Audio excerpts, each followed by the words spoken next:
Hello बच्चों, मैं नेहा खंडेलवाल आज की कक्षा में आपका स्वागत करती हूँ। बच्चों, हम पढ़ रहे हैं कक्षा 4 की गणित विषय और बच्चों इसमें हमारा 13वां अध्याय है मापन। तो बच्चों आज हम इस अध्याय में करेंगे प्रश्नावली 13। बच्चों प्रश्नावली 13 के प्रश्न नंबर 1 से 6 तक हमने पिछली कक्षा में कर लिए थे। तो आज हम करेंगे प्रश्न नंबर 7 से लेकर के 10 तक। तो करते हैं प्रश्न नंबर 7। यहाँ लिखा हुआ है, दी गई आकृति की तिरछी भुजा की लंबाई 8 मीटर है, इसे सेंटीमीटर में लिखिए। बच्चों यहाँ पर आपको एक आकृति दिखाई दे रही है और ये आकृति है खेत की।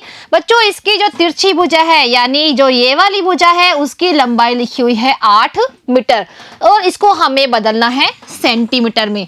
तो बच्चों इसको हम सेंटीमीटर में बदलते हैं तो हमें पता है कि 1 मीटर में कितने सेंटीमीटर होते हैं। 1 मीटर में होते हैं बच्चों 100 सेंटीमीटर। तो यहाँ पर बच्चों मीटर इकाई को हमें सेंटीमीटर इकाई में बदलना है। तो हमें पता है कि मीटर इकाई होती है बड़ी इकाई लंबाई नापने की और जो सेंटीमीटर इकाई होती है वो है छोटी लंबाई। तो बच्चों बड़ी इकाई को जब हम छोटी इकाई में बदलते हैं तो हमें करना होता है गुणा, और गुणा हम किससे करेंगे? 100 से करेंगे। यानी 8 मीटर को जब हम सेंटीमीटर में बदलते हैं तो 8 को हम करेंगे 100 से गुणा, तो यह बदल जाएगा सेंटीमीटर में। अब गुणा करते हैं बच्चों 100 को हम 8 से, तो 8 को 0 से गुणा करने पर कितना आता है? 0 ही आता है। 8 को 0 से गुणा करेंगे तो भी 0 आएगा और 8 को 1 से गुणा करेंगे तो आएगा 8 एकम 8। तो यहाँ पर आ गया है 800 और ये क्या है? सेंटीमीटर। यानी बच्चों यहाँ पर जो आकृति दी गई थी उसकी जो तिरछी भुजा है ये वाली, उसकी लंबाई थी 8 मीटर। अगर हम उसको सेंटीमीटर में बदलते हैं तो उसमें होता है 800 सेंटीमीटर। यानी 8 मीटर में होते हैं 800 सेंटीमीटर। अब करते हैं बच्चों 8वां प्रश्न। यहाँ लिखा हुआ है, नीचे दिए एक टेबल के ऊपरी हिस्से की सबसे लंबी भुजा 250 सेंटीमीटर को मीटर में बदलिए। बच्चों यहाँ पर जो आकृति दिखाई दे रही है वो है टेबल की। अब टेबल की जो ऊपरा हिस्सा है उसकी सबसे लंबी भुजा है ये वाली और इसकी लंबाई कितनी है? 250 सेंटीमीटर। अब बच्चों यहाँ पर जो नाप है वो है सेंटीमीटर में और हमें बदलना है इसको मीटर में। तो करते हैं बच्चों यहाँ पर हम इसको मीटर में। तो बच्चों हमें पता है कि 1 मीटर में होते हैं 100 सेंटीमीटर। तो बच्चों यहाँ पर जो लंबाई दी गई है वो है सेंटीमीटर में। तो बच्चों हमें पता है कि मीटर इकाई होती है बड़ी इकाई और सेंटीमीटर इकाई होती है छोटी इकाई। तो यहाँ पर छोटी इकाई को हमें बदलना है बड़ी इकाई में, तो हमें करना होगा भाग। यानी 250 सेंटीमीटर को अगर हम मीटर में बदलते हैं तो 250 में हम भाग लगाएंगे 100 का, तो यह बदल जाएगा मीटर में। अब भाग लगाते हैं बच्चों 100 का भाग हम 250 में। अब बच्चों 100 का पहाड़ा हम लिखते हैं और तीनों अंकों में ही हमें साथ में भाग देना है, क्योंकि अगर हम 2 अंक लेते हैं तो वो 100 से कम हो जाते हैं। इसलिए बच्चों हम 100 का भाग देंगे 250 में। तो 100 एकम 100, 100 दूना 200 और 100 तिया 300। तो 100 का पहाड़ा अगर हम 3 बार बोलते हैं तो 300 आ जाते हैं, जो कि 250 से अधिक हो जाते हैं। इसलिए हम 100 का पहाड़ा बोलेंगे 2 बार, तो कितने आते हैं? 200 आते हैं। अब घटाते हैं बच्चों ऊपर वाली संख्या में से नीचे वाली संख्या। 0 में से 0 घटाने पर 0 आता है, 5 में से 0 घटाने पर आता है 5 और 2 में से 2 घटाने पर 0 शेष रहता है जिसका कोई मान नहीं है। अब बच्चों यहाँ पर और कोई अंक नहीं है जिसे हम उतार सके, तो यहाँ पर आया है 50 शेषफल। तो बच्चों यहाँ पर अगर हम 250 को मीटर में बदलते हैं तो 2 मीटर तो हो जाते हैं पूरे, तो हम यहाँ लिखेंगे 2 मीटर। और बच्चों यहाँ पे जो संख्या बची हुई है वो सेंटीमीटर की ही है और इसको हम मीटर में नहीं बदल सकते हैं क्योंकि 100 का भाग इसमें नहीं जाता है। यानी यहाँ पर जो शेषफल है वो सेंटीमीटर में ही रहेगा और ये है 50 सेंटीमीटर। यानी बच्चों यहाँ पर जो टेबल दी गई थी उसका जो ऊपरी हिस्सा है उसकी सबसे लंबी भुजा 250 सेंटीमीटर थी। अगर हम इसको मीटर में बदलते हैं तो इसमें होते हैं 2 मीटर और 50 सेंटीमीटर।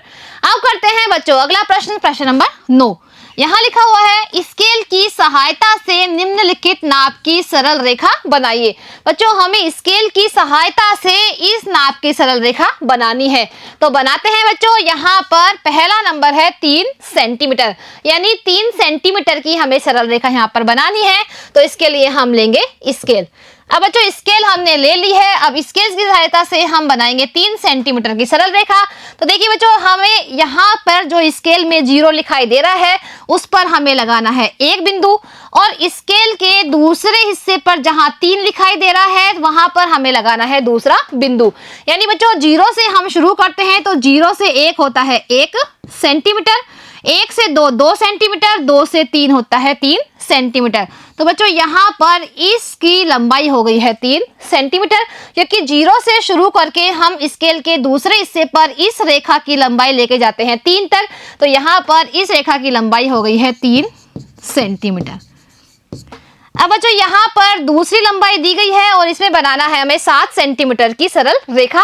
तो बच्चों यहाँ पर स्केल में जहाँ 0 दिखाई दे रहा है वहां पर हम लगाते हैं एक बिंदु, और बच्चों इसको हम शुरू करते हैं तो यह हिस्सा दूसरे स्केल में जाता है 7 तक, और ये लंबाई हो जाती है 7 सेंटीमीटर।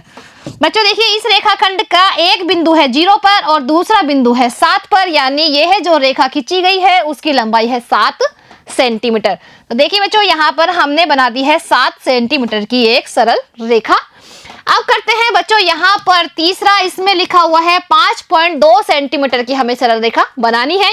तो बच्चों स्केल की सहायता से ही हम बनाएंगे 5.2 सेंटीमीटर की सरल रेखा। तो देखिए स्केल हमने ले ली है। अब स्केल में जहां 0 लिखा हुआ है वहां से हम शुरू करते हैं। तो देखिए 5 सेंटीमीटर तो है पूरा, तो 5 तक हम लाइन को लेके जाते हैं, तो ये तो बन गया है 5 सेंटीमीटर। अब 5.2 सेंटीमीटर यानी 2 मिलीमीटर और हमें गिनना है।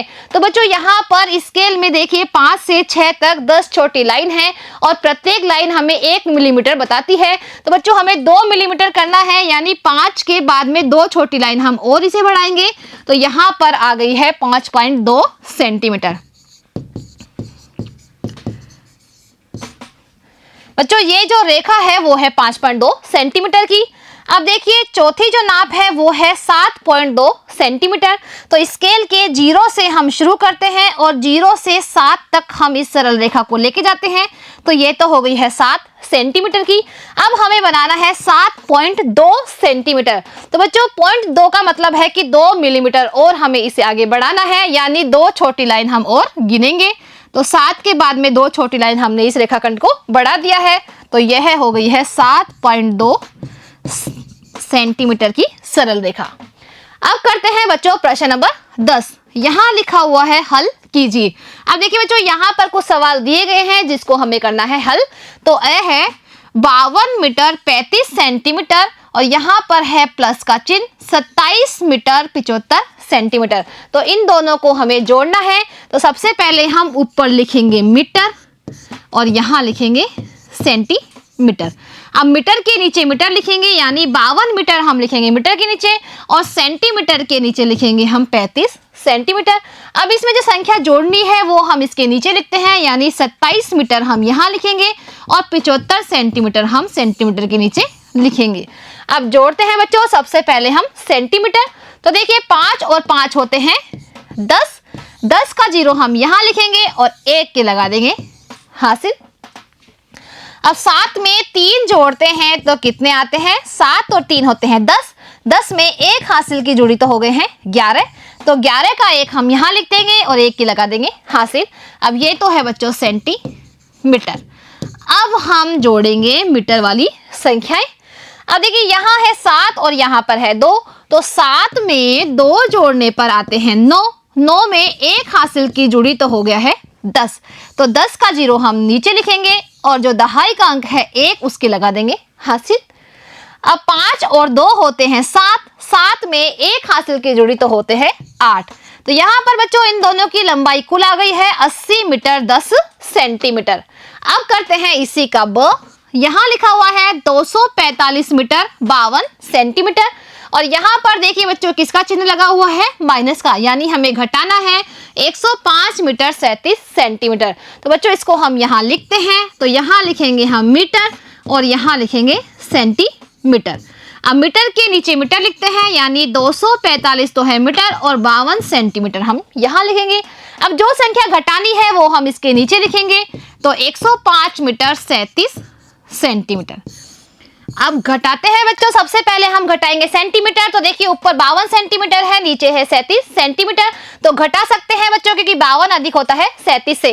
अब बच्चों यहाँ ऊपर 2 है, नीचे है 7, तो 2 में से 7 नहीं घटते हैं, तो हम क्या करेंगे 5 से लेंगे उधार। तो बच्चों 5 से 1 उधर उधार जाता है, तो यहाँ पर बचते हैं 4 और यहाँ हो जाते हैं 12।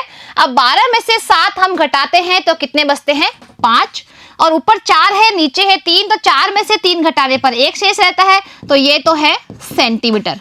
अब हम घटाएंगे मीटर वाली संख्याएं। तो देखिए 5 में से 5 घटाने पर आता है 0, 4 के नीचे है 0 यानी 4 ही आएगा, 2 में से 1 घटाने पर 1 शेष रहता है, तो यहाँ पर आ गए हैं 140 मीटर 15 सेंटीमीटर। अब करते हैं इसी का स। यहाँ लिखा हुआ है 4 मीटर 80 सेंटीमीटर में हमें भाग लगाना है 6 का। तो देखिए बच्चों यहाँ पर जो संख्या है भाग लगाने की वो कितनी है 4 मीटर 80 सेंटीमीटर। तो बच्चों भाग लगाने के लिए हम सबसे पहले इस संख्या को सेंटीमीटर में ही बदलेंगे, यानी 4 मीटर को भी हम सेंटीमीटर में बदल देते हैं। तो बच्चों हमें पता है कि 1 मीटर में होते हैं 100 सेंटीमीटर। तो 4 मीटर को अगर हम सेंटीमीटर में बदलते हैं, यानी बड़ी इकाई को जब हम छोटी इकाई में बदलते हैं तो हम गुणा कर देते हैं, यानी 4 को हम कर देंगे 100 से गुणा, तो यह बदल जाएगा सेंटीमीटर में, और 80 सेंटीमीटर हम इसमें जोड़ देंगे। अब 100 को 4 से गुणा करते हैं बच्चों, तो 4 को 0 से गुणा करने पर 0 आता है, 4 को 0 से गुणा करेंगे तो भी 0 आएगा, 4 को 1 से गुणा करेंगे तो आएगा 4। तो यहाँ पर आ गया है 400 सेंटीमीटर, और इसमें हमें जोड़ना है 80 सेंटीमीटर। तो 400 में 80 हम जोड़ते हैं बच्चों। अब जोड़िए, 0 में 0 जोड़ने पर कितना आता है 0 ही आता है, 8 के ऊपर 0 है तो 8 ही आएगा, 4 के नीचे कोई संख्या नहीं है तो 4 ही आएगा। यहाँ पर आ गया है बच्चों 480 सेंटीमीटर। अब 480 सेंटीमीटर में हमें भाग लगाना है 6 का, तो भाग लगाते हैं बच्चों। तो हम यहाँ लिखेंगे 6 और यहाँ लिखेंगे 480 सेंटीमीटर। अब बच्चों भाग लगाते हैं तो सबसे पहले हम 2 अंक लेंगे, यानी 48 में हम भाग देंगे 6 का। तो 6 का पहाड़ा हम लिखते हैं 6 कम 6, 6 दूनी 12, 6 तीय 18, 6 चौक 24, 6 पंजे 30, 6 6 36, 6 7 42 और 6 8 48, यानी 6 का पहाड़ा 8 बार बोलने पर आता है 48। अब 48 में से 48 घटाने पे 0 शेष रहता है, जिसका कोई मान नहीं है। अब ऊपर से हम उतारेंगे 0। अब 6 का भाग हम देंगे 0 में, तो कितनी बार जाएगा 0 बार ही जाएगा, क्योंकि 6 का पहाड़ा अगर हम एक बार बोलते हैं तो 6 आते हैं, जो कि 0 से ज्यादा हो जाते हैं। तो यहाँ पर बच्चों 6 का भाग जब हम 4 मीटर 80 सेंटीमीटर में देते हैं तो यहाँ पर आएगा 80 सेंटीमीटर उत्तर। तो बच्चों आज हमने प्रश्नावली 13 के प्रश्न नंबर 10 तक हल किए हैं। अब बच्चों इसकी आगे के प्रश्न हम अगली कक्षा में करेंगे, तो मिलते हैं अगली कक्षा में। आज के लिए इतना ही, धन्यवाद।